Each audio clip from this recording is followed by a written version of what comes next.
Good morning, students. I am Dr. T.J.M.S. Raju. I am from Department of Education, Sikkim University. Today, I am going to deal with your MES-111, that is Growth and Philosophy of Distance Education. Growth and Philosophy of Distance Education. In this coursework, in block 1, you are having socio-political issues of distance education. Socio-political issues of distance education in unit 1. So I am going to provide you the introduction related to this distance education.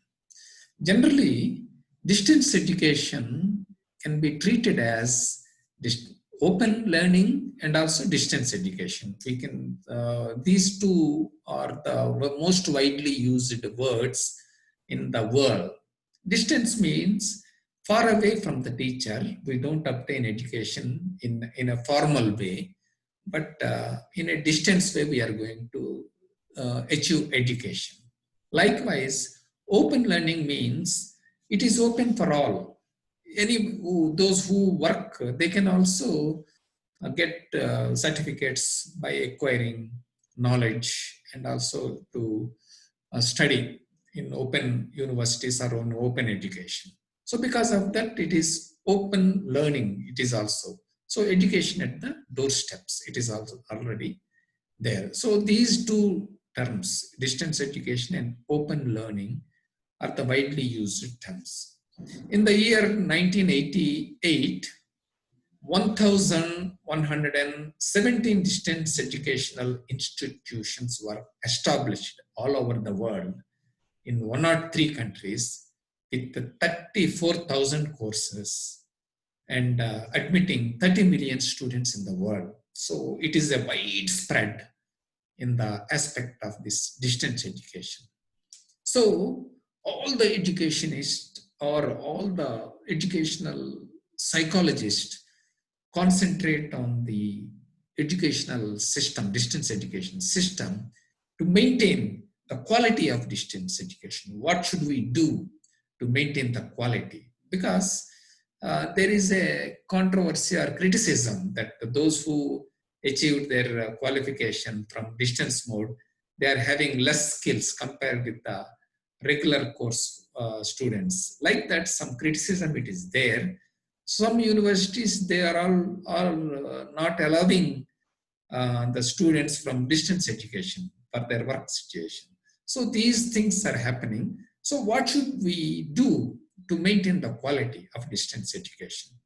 For all these aspects, IGNOU, English and Foreign Languages University in Hyderabad, they are having one huge distance education organization, establishment by the government of India, and they will analyze all the problems related to the decision making and how to upgrade this distance education. All these things they are going to do, because most of the courses in distance mode are in English language only, because it is an international language. It should, all courses, all subjects, they can be offered in English medium. Because of that, majority of the courses are in English medium. So because of that, they have given these courses to that English and Foreign Languages University. Earlier, it is known as CPhil, Central Institute of English and Foreign Languages. That is the name, but it was modified into IGNOU in Hyderabad. And the next issue is, there is to maintain the quality, we need ELTIs, that is English language teaching institutions in the country, because all courses are offering in English. So first of all, if we train the students with English language skills, then there is a possibility of upgrading their knowledge and upgrading their course, and they will understand the course more. So in this aspect, they are also concentrate on this establishment of English language teaching institutions. For establishment of those institutions, government need various resource persons, because those who are working in universities or any educational institutions established by the central government, they are appointing as a resource persons for this ELTIs. And all these resource persons, they will use some techniques, distance educational techniques, to teach or to train the teachers all over the country. Because the professors from Department of Education, they are having so much of skills related to this teaching. So they will train the people from the school sectors, or else from the small educational institutions, or state universities, and they are going to give a proper number of training courses. And it is also helpful for them to contribute the techniques, distance education techniques. Then the next topic is operating the multiplier effect. Multiplier effect is nothing but multiplication, because distance education institutions need the teachers. So in order to cater the needs of all the people, we need the trained teachers, because the multiplier effect means making more teachers. If the resource persons from the university, if they train the group of people, then the same group of people, they will go to their respective institutions and they will contribute the greater training for the people of those institutions. Likewise, it works as a pyramid system. It increases in the pyramid system, so it will multiply in the futures. So to cater the needs of these teachers related to the distance education, it can be overcome by this multiplier effect. So for all this multiplier effect, a sound resource persons at the beginning, it should be appointed by the government. That is one of the major issues. Multiplier effect is nothing but the small group of people giving training to the larger groups in future. So that is the multiplier effect. Then the next topic is the problem of relevance, because suppose if any person join in this distance education course, then whether the course is relevant to him.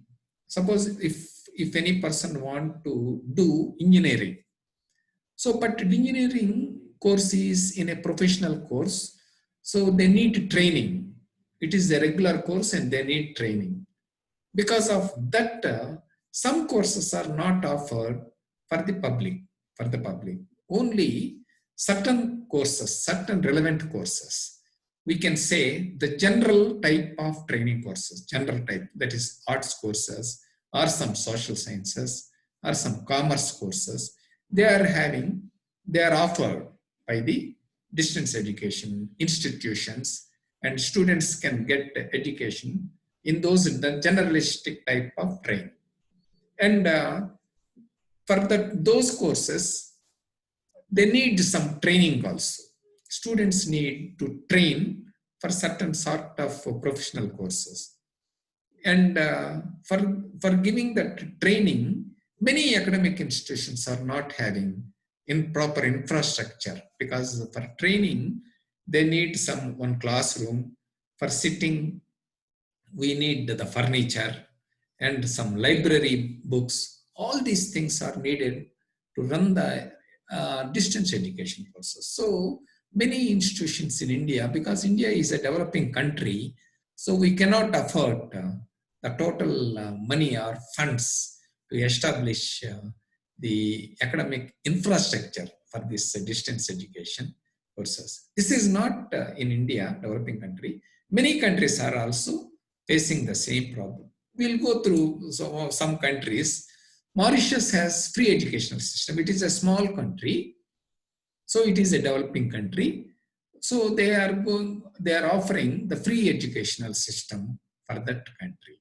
Likewise, in Europe, the Roman Catholic bishops, because the religious priests are having the power of governance. So earlier they established so many open schools in Europe.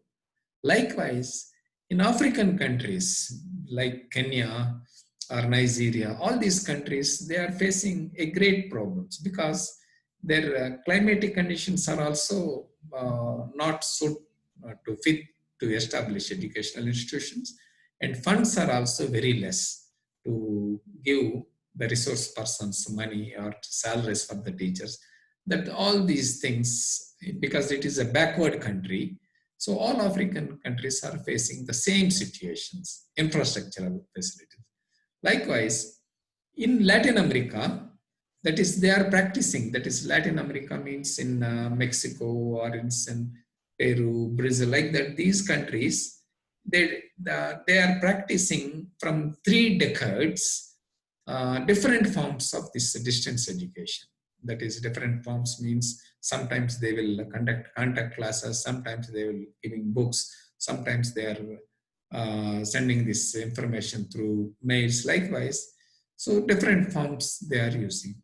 And in Asian countries, like India is also belong to Asian country. So in Asian countries, some universities to offer open education, like open universities, were established.